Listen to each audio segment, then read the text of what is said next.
Journalist TV news కి స్వాగతం.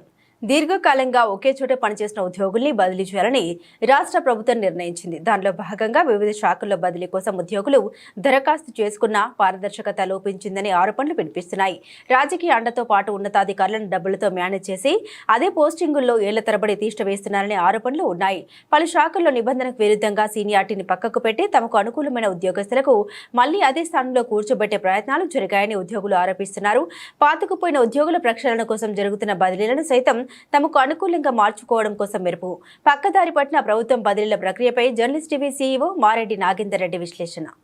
రాష్ట్రంలో జరుగుతున్న బదిలీల ప్రక్రియలో మాత్రం పారదర్శకత లోపించిందనే ఆరోపణలు ప్రధానంగా వినిపిస్తున్నాయి. ముఖ్యంగా విద్యాశాఖ కావచ్చు, పంచాయతీరాజ్ శాఖ కావచ్చు, జిల్లా పరిషత్ సంబంధించిన వివిధ శాఖల బదిలీల ప్రక్రియ ఈ నెల 19వ తేదీలోగా పూర్తి చేయాలని చెప్పేసి రాష్ట్ర ప్రభుత్వం ఒక దిశానిర్దేశం చేసింది. దానిలో భాగంగానే 4 ఏళ్ల పాటు ఒక స్థానంలో కొనసాగిన ఉద్యోగస్తులు దరఖాస్తు చేసుకుంటానికి అర్హులని చెప్పి ప్రభుత్వం ఒక నిబంధన విధించింది. దాంతోపాటుగా ఏదైతే స్పౌస్ భార్యాభర్తలు ఇద్దరు ప్రభుత్వ ఉద్యోగులైనప్పుడు వాళ్లకు కొంత వెసులుబాటు కల్పించాలని చెప్పేసి ఒక రెండో నిబంధన చేర్చారు. దాంతోపాటుగా 40% ఏదైతే వీడియోస్ కావచ్చు లేదా అనారోగ్య సమస్యలతోటి తీవ్రంగా బాధపడుతున్న ఉద్యోగస్తులు ఎవరుతున్నారో వాళ్లకు కొంత పర్సెంటేజ్ కేటాయించేసి ఈ 3 కేటగిరీల వారీగా నిబంధనల ప్రకారం సీనియారిటీ ప్రకారం బదిలీల ప్రక్రియ కొనసాగించాలని చెప్పేసి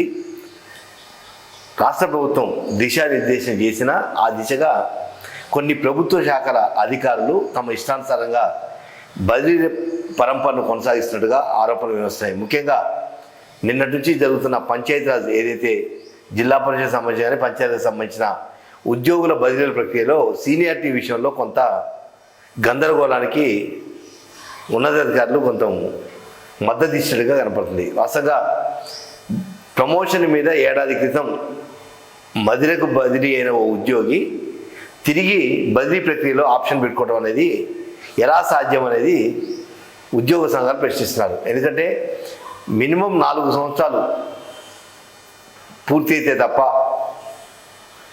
దరఖాస్తు చేసుకునేందుకు అసలు అవకాశం లేదు అనేది కూడా ప్రభుత్వం స్పష్టం చేసింది. ఈ నేపథ్యంలోనే ఏడాది క్రితం ఖమ్మం జిల్లా కేంద్రం నుంచి పదోన్నతిపై మదిర వెళ్ళిన ఆ ఉద్యోగి ఇప్పుడు బదిలీల ఆప్షన్లలో ఎలా పెట్టుకోగలిగింది, ఎలా తిరిగి ఖమ్మం రాగలుగుతుంది అంటే దానికి ఉన్నతాధికారుల ఆశీస్సులు లేదా సంబంధిత శాఖలో ఒక మోనార్క్గా వ్యవహరిస్తున్న ఉద్యోగి చక్రం తిప్పినట్టుగా ఉన్నతాధికారులని మేనేజ్ చేసినట్టుగా ప్రచారం జరుగుతుంది.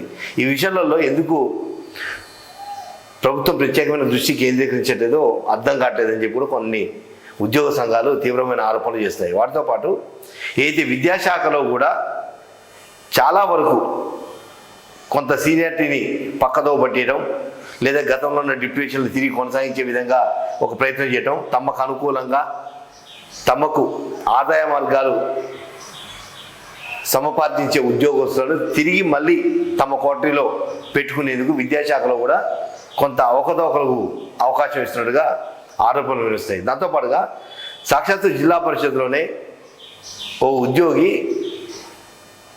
చేరిన రోజు నుంచి ఈ రోజు వరకు అంటే 2004లో ఆయన ఉద్యోగంలో చేరితే ఈ రోజు వరకు అంటే 2024 సుమారు 20 సంవత్సరాల నుంచి జిల్లా పరిషత్తులో వేలాడుతున్నాడు, పాతుకుపోయాడు.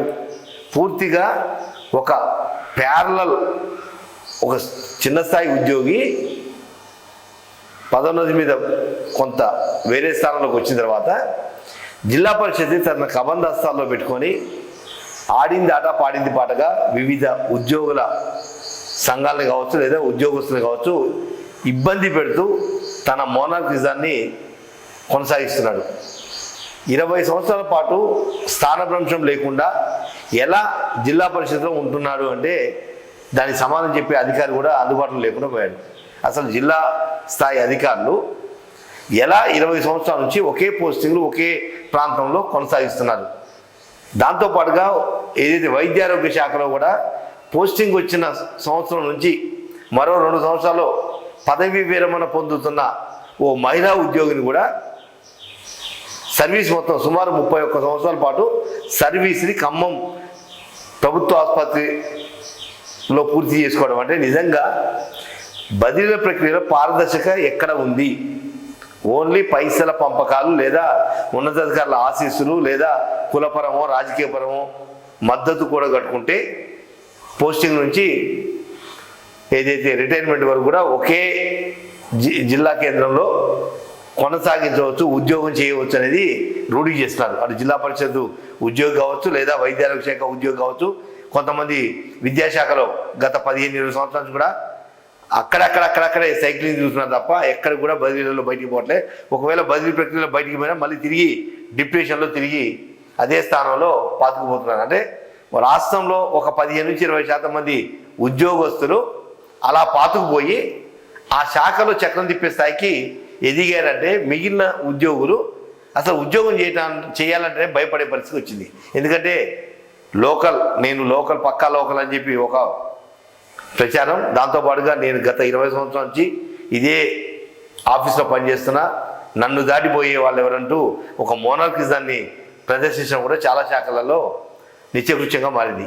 ఈ సమయంలో కాంగ్రెస్ ప్రభుత్వం వచ్చిన తర్వాత బదిలీల ప్రక్రియ పారదర్శకంగా నిర్వహించాలని ఆదేశాలు జారీ చేశారు. ఆ నిబంధనలు కూడా అమలు చేయాలని దిశానిర్దేశం చేశారు. కానీ జిల్లా కలెక్టర్ అధ్యక్షత జరగాల్సిన ఈ బదిలీల ప్రక్రియలో సంబంధిత వివిధ శాఖల ఉన్నత అధికారులు మ్యానిపులేట్ చేసుకుంటూ ఒక షీట్ తయారు చేసి అది కలెక్టర్ ముందు పెట్టి మమ అనిపిస్తున్నారు తప్ప ఇన్డెప్త్గా పోలేని పరిస్థితిలో ఉంది.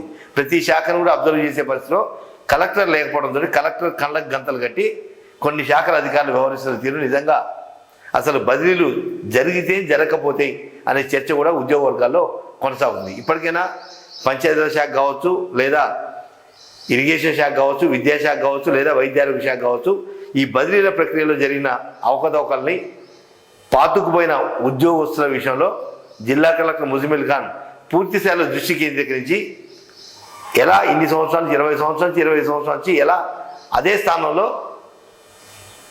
బాధ్యతలు కొనసాగిస్తున్నారు, ఉద్యోగ బాధ్యతలు నిర్వర్తిస్తున్నారు అనే విషయంలో కనుక ఏదైతే విద్యాశాఖ కావచ్చు లేదా ఇరిగేషన్ శాఖ కావచ్చు లేదా వైద్య ఆరోగ్య శాఖ కావచ్చు లేదా జిల్లా పరిషత్ సంబంధించిన ఉద్యోగ బదిలీ ప్రక్రియ మొత్తం చిట్టా కనుక కలెక్టర్ పరిశీలించగలిగితే దీంట్లో జరిగిన అవకతవకలు పూర్తిగా తేరతెల్లమే అవకాశం ఉంది. కాబట్టి నిజమైన బదిలీ కోరుకునే ఉద్యోగస్తులకు న్యాయం జరుగుతుంది. కాబట్టి ఆ దిశగా కలెక్టర్ ముజమిల్ ఖాన్ పర్సూ చేయాలని చెప్పి కూడా జర్నలిస్ట్ మనస్ఫూర్తిగా కోరుకుంటుంది.